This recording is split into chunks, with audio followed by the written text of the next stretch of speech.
PlantX Vodcast, Episode 12, Recap. PlantX is really about e-commerce at the end of the day.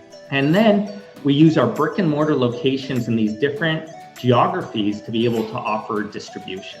Some of them we own corporately. So in Israel, we've decided that the first location overseas should be corporate. And that's the reason why we spent the time to really focus on the leadership over there. And when you meet Michael Bleacher today and Mili, you'll understand how important those choices were and why we made those choices. I'll take my coffee black if it's an espresso or a ristretto or, something small and little that I'm just going to shoot back. But in the morning, I like to take my coffee with either some plant-based milk, full fat, of course, or some organic milk, traditionally in the past. So it really depends on the time of day and the type of coffee. I drink my coffee black. We call it Turkish coffee. It has to come in this small glass. It's very strong, very Israeli, and it just gives you the thump straight ahead. I was born and raised in Israel. After the military service, kind of like all Israelis, I went traveling and I came back home to Tel Aviv, which is the best place in the world for me. When I heard about this platform, when I saw you creating it, it's just amazing. I think Tel Aviv is a perfect place to have the brick and mortar location. And in general, the whole e-commerce operation to bring it to Israel, to make it more accessible for us Israelis. So I've spent the past decade traveling back and forth between Canada, Argentina, and China, basically bringing all of those products into the Chinese market. We've done online products direct to consumer over there. We do wholesale products.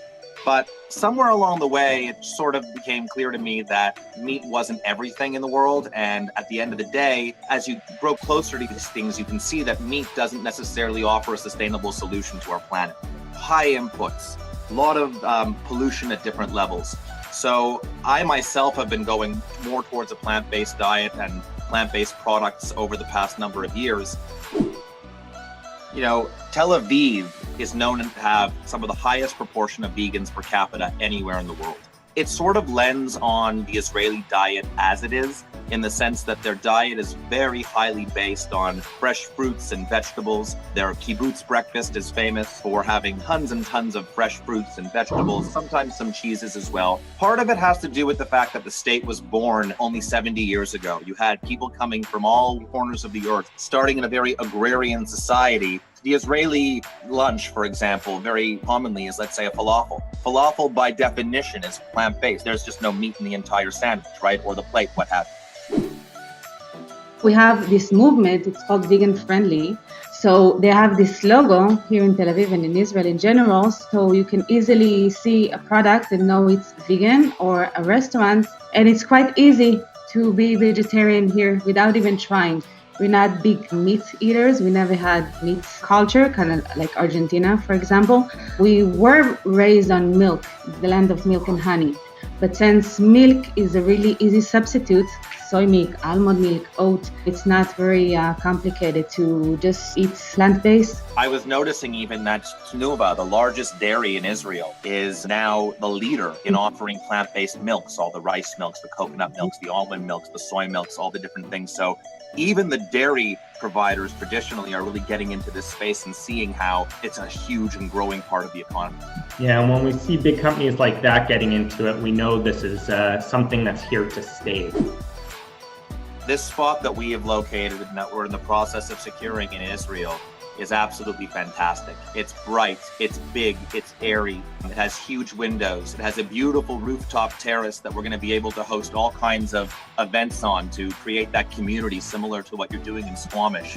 It is located just in the south of the city, which is a very up-and-coming area that allows very easy access from most other parts of the city. There's plenty of room for a large warehouse that'll be able to handle the in and out for the entire country, at least at the beginning until we grow into another warehouse space. And the storefront itself is going to be able to house, let's say, a little coffee shop in it, along with that will serve some prepared meals, along with products being beautifully merchandised with tons of natural light throughout the day. So we feel very fortunate, obviously, to be able to have found such a tremendous location that we hope to have as a draw to this part of the city, that people will just want to come and spend time there, spend time with us, interact with our brand, all the while purchasing our products.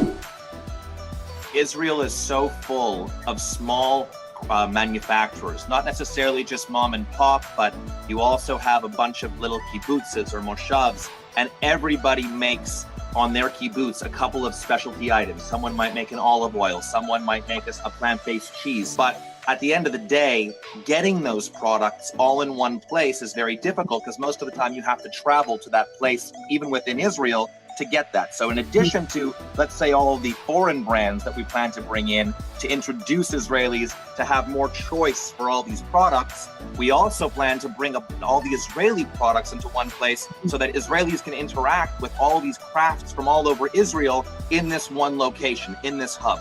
So that's what we see as also tremendously exciting, is, bringing Israel to the Israelis. For me, my partner is vegan and his children are vegan. So that makes me have to cook vegan, and it's difficult. I have to go to this moshav to get this cheese and to this place to get some other stuff. And we are planning to put it all under one roof so they can taste, they can educate, they can have fun, they can have this whole experience and just make it easier. What we've been able to accomplish in 2020 is really unheard of. From the acquisitions we've made to the closing of an $11.5 million finance, what that allows us to do is to just accelerate everything in 2021. We're extremely well-funded, absolutely no debt, doing some extremely strategic moves like you see here today. From all of us here, thanks again, happy holidays, and until next time, stay curious, stay planted, stay healthy. Cheers.